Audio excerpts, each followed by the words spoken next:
So let's start to do that now. Okay, thanks, Dan. Oh. Yep.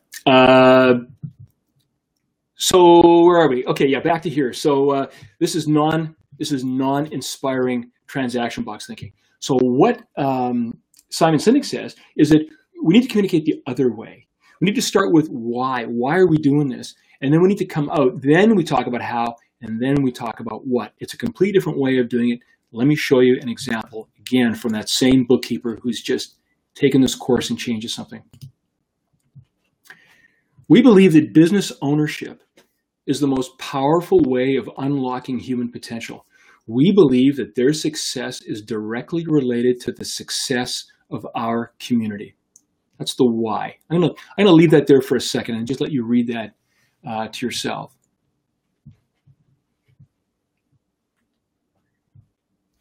We believe that their success is directly related to the success of our community. Then they talk about how our experience in software helps owners succeed by making timely and informed decisions. You see how their how has changed as well? It's not just we're doing this to make us faster or more accurate. It's not about quickness and accuracy whatsoever. It's about helping the business owners and the community succeed. They've changed this whole thing just by starting off with why. And then at the very end, it's almost like we don't care anymore, but yeah, we just happen to prepare financial statements.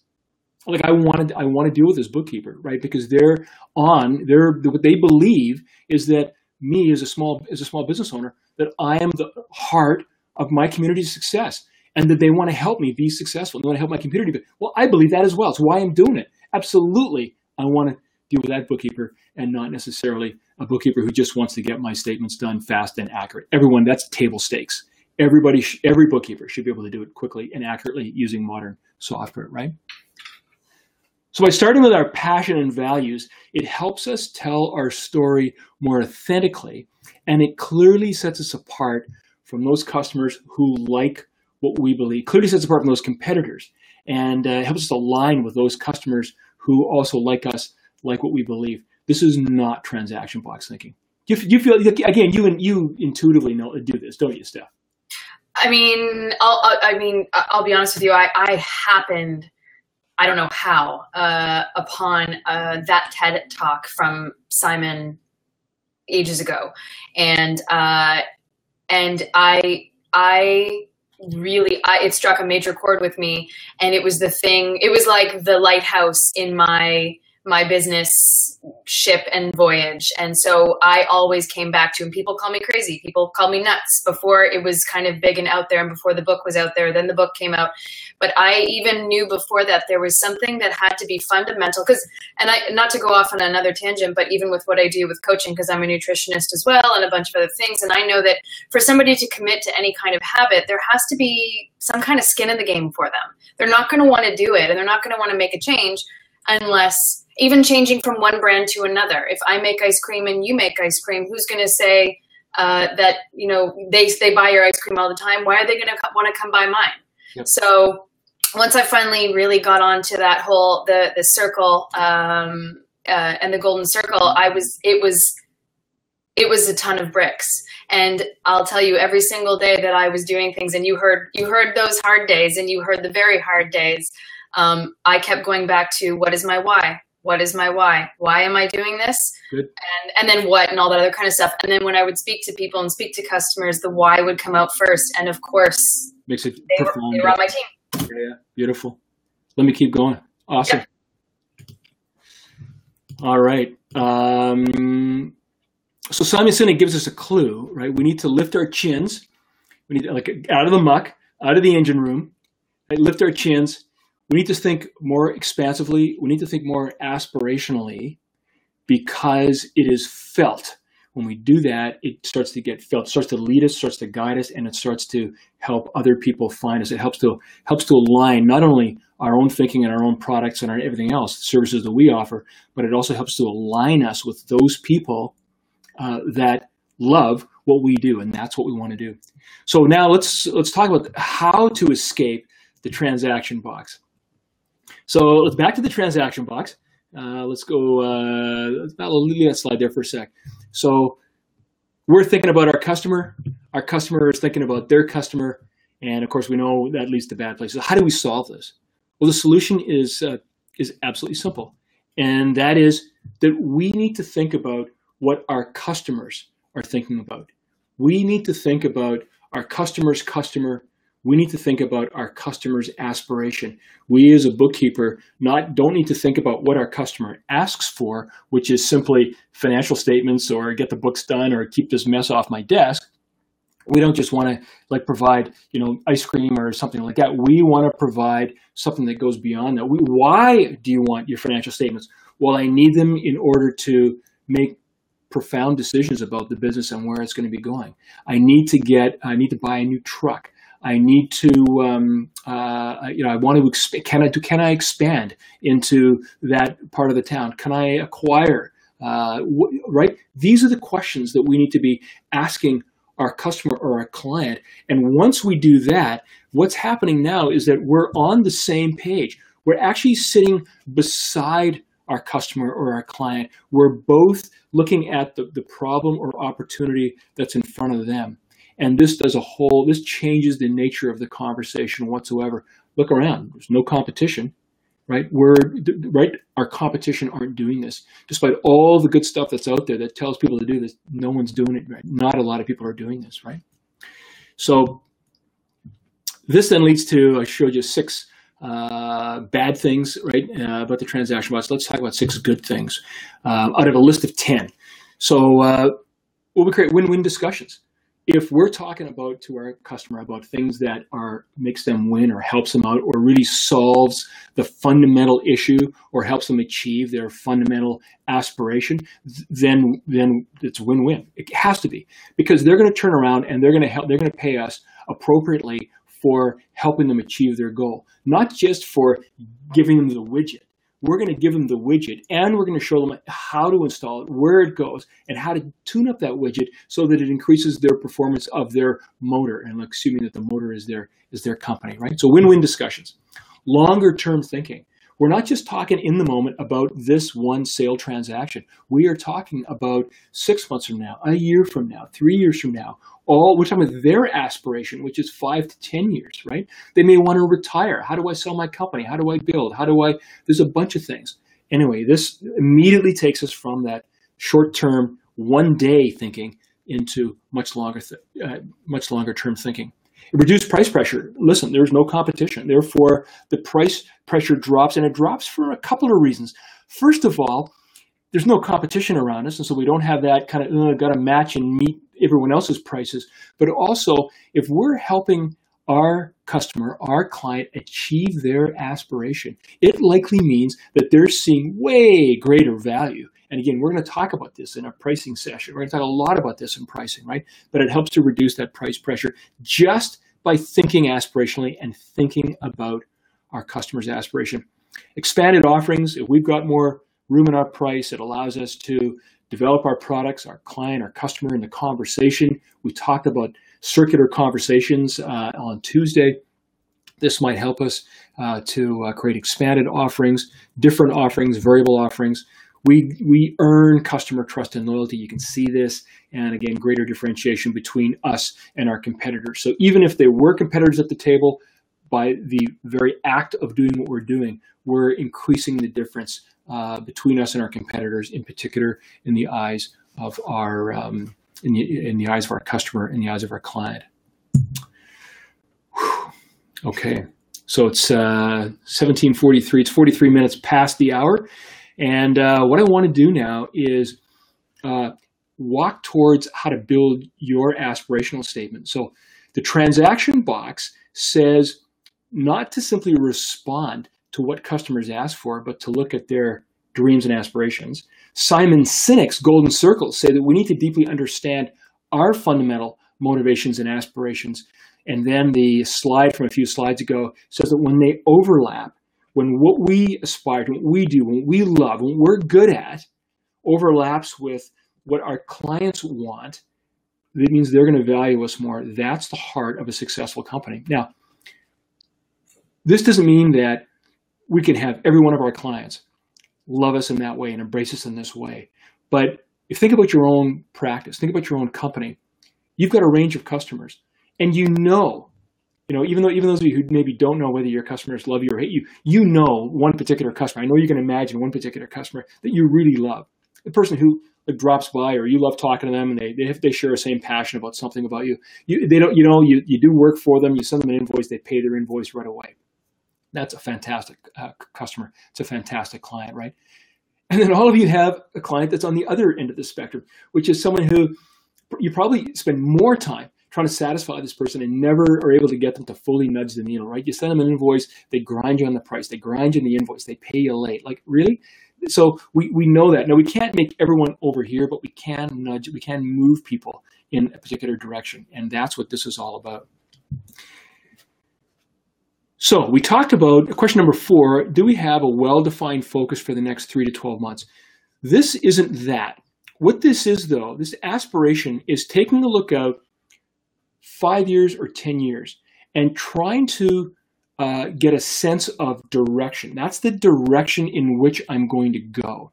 And I may never hit it. It's like me, I got a plan to sail around the world. I may never get there. But what I can do is I can take steps along the way, 3 month, 6 month, right? It might jig and jog a little bit, right? But it's generally going in the direction of my aspiration. That's the value of having this aspiration, in addition to the alignment with your customers, in the addition also to being in alignment with staff and suppliers, but it also helps to guide us. It's like a North Star, which is why that's shaped like a star, right? And then what we will do is we will learn how to create these shorter term goals that will lead us to that, and we're going to work through that in the next few lessons. Okay, so how to build an aspiration statement. Aspiration is the long-term overarching goal that answers the question, where do we want to be in the next 10 or more years? Where do we want our company to be in the next 10 or more years? And more than just a long-term goal, it's an inspiration that should incorporate a higher sense of purpose. And here's a couple of examples. First example, Amazon. I don't know that this is fully Amazon's, but you can see Amazon in it. I'll give you a second to read that. We want to be the planet's most customer-centric company and offer an online place where anyone can buy anything. This is an aspiration statement. We want to be, we want to become. And I have in all the reading that I've done about their founder, Jeff Bezos, is that he knew long before Amazon left books and went into everything else that they now sell, he knew that this was what he wanted to do, or he wanted Amazon to be. He started with books for all kinds of reasons, which I won't go into. I won't tell you the whole Amazon story, but he absolutely knew that he was going to go here.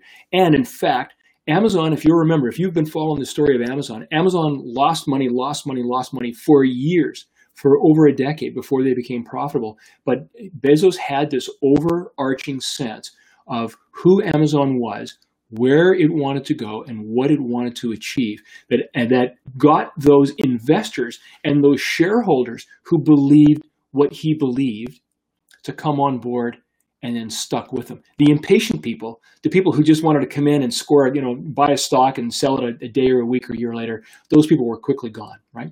So that's Amazon. Does that make sense? If you want to put something into the comments, I'd love to hear about it. Here's Google.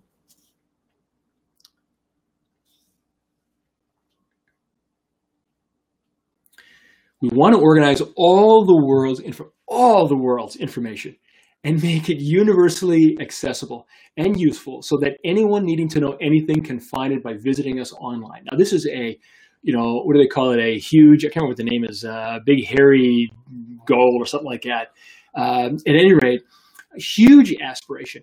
And yet you've seen them do this in a variety of different ways. If you want to research a patent, you can get patents online at patent.google.com. They have digitized many of the world's books. Any information that's out there, they've tried to not only digitize it, but then make it more useful, despite copyright. And we're not talking about some of those other things. This is just what they have set out to do. Have they reached it yet? Probably not all the way there, but there's certainly, you can see how this has influenced them along the way, right? Yeah, macro goals, says Craig, for sure. So, but these Amazon and Google, they're not us, right? These are big companies.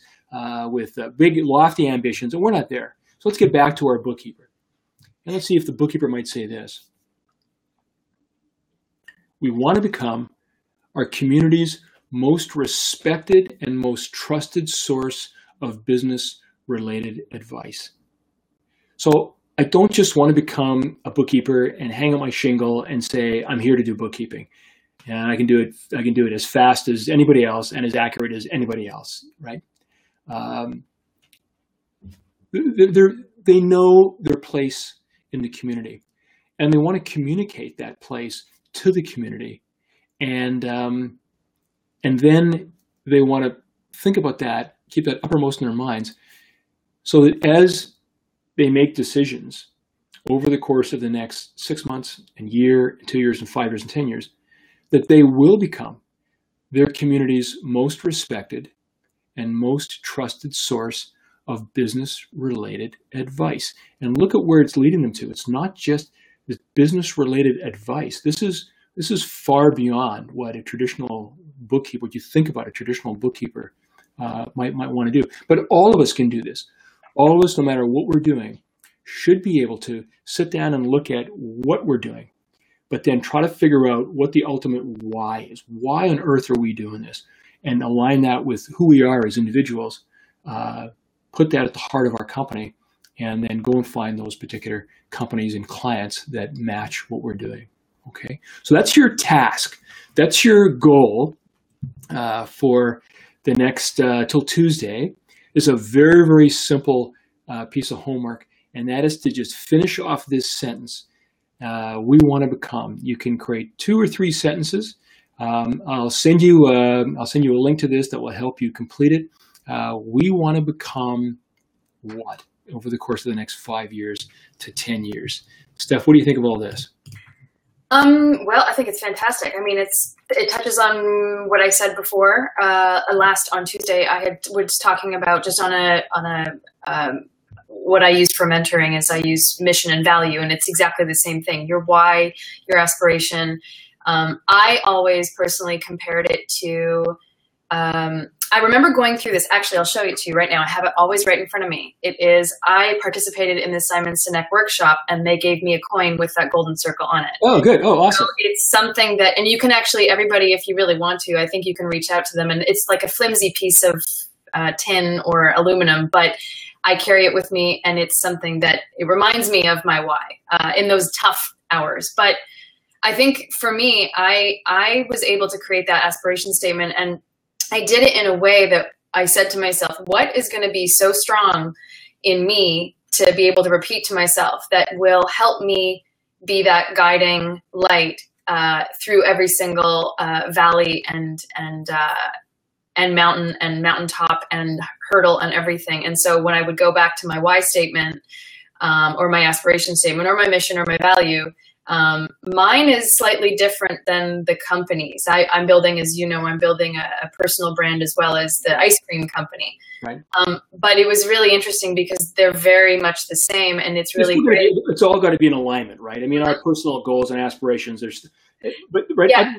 Otherwise, we're not happy in our own company. Well, and the thing is, and that's exactly it. If you're not aligned and you're going to go out there and try to sell a product, your customer is not going to buy it because they know that you're not buying what you're also trying to sell. Well, you're just not authentic. Exactly. And people know that. And authenticity cannot be faked. It can't be. Even, and we all talk about this, with social media and celebrity and all these other kinds of things. And there's a lot of people that have created a business on faking it, Yeah. But they're honest about faking it. So, or helping others to fake it. But I think that's the thing. Until I aligned, I'm going to teach you how to fake it. Well, but I mean, it's true. I mean, this is like I don't wake up looking like this. But the whole idea is, I tried for years to try to get a business going, the ice cream going. And I did it through the catering business, as I mentioned, and I did it through 2 other businesses, and I helped a friend, and I worked with another chef, and there was something that wasn't clicking, and I felt like I was forcing it. Yep. And And then I sat down and I got really clear and I was like, why do I want to do this? And I started looking at those larger, like until I understood the larger service that I wanted to put into the world, that I understood that only potentially I could put it into the world. It didn't click for me. But the second that I did, it took off. Everything took off. Beautiful. Everything was easy. So awesome. Do the work. I encourage everybody to dig really deep and just get clear on it, because it's amazing when you align. Yeah, you got 4 or 5 days till Tuesday. Hey, a couple of comments are coming in. First of all, Charm says, this is just one of our aspirations. We want to be a leader in providing practicum for graduating bookkeeper and accountants. And I would say that if that's what you want to do, that's what you want to do in addition to your other services, write an aspiration that covers it off. And I quite frankly think that if your aspiration is to support your community, then that clearly could fall underneath that. So that's the trick here, is to take a look at all the things that you are doing. They should inform your ultimate aspiration, but make sure that your aspiration is wide enough to encompass that. Otherwise, again, you're going to have an aspiration that does this, and it may be too limiting. And then when you take a look at, should I be, bringing students on? Should I be doing this? Should I be, right? Then you're going to have some kind of conflict. Well, I was just going to say, I think it's also really valuable to look into the community and see, we had mentioned this, somebody in the comments had mentioned it above, and about competitors and stuff. And if you can create a why that is true to you, your competitors don't really end up mattering. I mean, every business has their own why, but if you can keep your focus and your goal on your why, and you keep building from that point, and you keep recruiting your customers and discussing it with your customers, and you enroll them in your why, you're not going to be outwardly focused. I see Adam's comment there. Yeah, how do you manage your competitors? And quite frankly, and we're going to go a lot into this in the pricing aspect, you start to ignore your competitors. That's what Apple does. Apple actually, they are aware of who their competitors are. They're aware of what they're doing. But quite frankly, Apple has left their competitors far, far behind. You take a look at companies like, it doesn't matter what industry that they're in. And we're going to talk about this next time in innovation. On Tuesday, it's innovation, right? We're going to talk about Apple a little bit, but they don't compete with Sony. They don't compete with Microsoft. They don't compete with Dell, or they don't compete with any of those companies. They are the largest, they don't compete even with retail companies. Their retail operations are the most profitable per square foot retail operations in the world. And we think of them as a computer company. So what they do is they're aware of their competitors, but they use their competitors as just data points in order for them to go off and do something that is profoundly meaningful in the lives of their customers. Yeah. And that's what we're on about. Yeah, I saw, just quickly, I don't know if actually you and I were talking about it or if it was something else, but I had seen just a little meme or an article the other day about how when Apple has those meetings that they're having a meeting about the next evolution of their tech or their company or something. But when other companies have meetings, it's about what Apple is doing. Absolutely. So it's a very great example about either you focus on your competitors and you build your business that way, or you focus on building your business and your customers and your community. Yeah, good point. A couple of other comments here about the tech. We do see some delay. I know that we've got one of my co-founders, at least, is watching this, and they're absolutely critically aware of the synchronization issue that's happening between, I can't see for myself, but certainly for Steph. All that's going to be resolved in a big release that's coming out before next Tuesday. So I hope it's not too profoundly bad right now, and it's going to be resolved. Don't blame your internet provider, Daniel. Poor internet provider. All right, let me put up a couple more slides, and then we'll get into after hours. Craig, cut that out. Okay, some of the resources. So you've got your homework, and I'm going to email you a little bit more about the homework. But if you go to BusinessPRO.tv and scroll down to the very bottom, you'll see a Get Caught Up section. And what we're doing right there is every episode we're going to put down there, along with the ability for you to get access to all of the resources, so all the links. You'll soon be getting workbooks and worksheets and links to books and all the rest of that stuff, as well as the ability to see the recorded session. So I'll be sending an email this time. I'll probably ask you a question whether you want to keep getting emails because you now know where it is. Okay, next slide. Next time, innovation Innovation drives uniqueness. It drives gross margins, competitive differentiation. It deepens customer relationships, and it enhances every aspect of our business's success. So if you've been following my blog, you've been seeing that I write about this. It's at the heart of my book, Customer Dreams. We're going to talk about innovation next time and how profoundly important it is to you. And then your homework is going to be, hey, think about this innovation stuff. How can I use innovation in my own business? And we'll talk about that. And then finally, for those of you who are need reminding, or for those of you who are watching this as a recording on YouTube, we're going from September 19th to December 16th, 5 p.m. Pacific on those days. And if you're watching this recorded on YouTube, hey, subscribe. All right. After hours, we have some people teed up already. And all you have to do is click Ask to Join and then allow Chrome to use your mic and your camera, and you'll be brought into the session live, just as Stephanie is, hopefully with no lag. And you can ask me anything you like, or ask Steph, or we can just chat about whatever, or you can show us the wine that you're drinking, whatever. So, it is Thursday, so yes, I approve of that message. All right, yeah, exactly. So, hey, we've heard from John before. Hey, guys. And hey, John, how are you? Very well, thank you. See, your lips were you're matched perfectly to the sound, John. So whatever you're doing, keep doing it, buddy. Am I behind? Am I a little bit behind? Yeah, there's a little bit of sync. Yeah, it's crept up. But again, you're using Chrome, right? I'm using Chrome. Yeah. And I'm just using a tablet. Using a tab, but which one? This is Lenovo. It looks great. Yeah, it's high def and it works fantastic. Yeah, and you and I have talked a couple times, I think, on using FTF, and you've always used that Lenovo? Every time we've been talking, yeah. Okay, awesome. You look great. Yeah, it works on, I've got it running on my Galaxy. I've got it running on another generic tablet as well, and it all comes in great. Beautiful. Hey, any questions about today's session, about aspirations? No, I just think I agree with Stephanie in that aspirations drive everything, and when you always know your why, you never can get lost.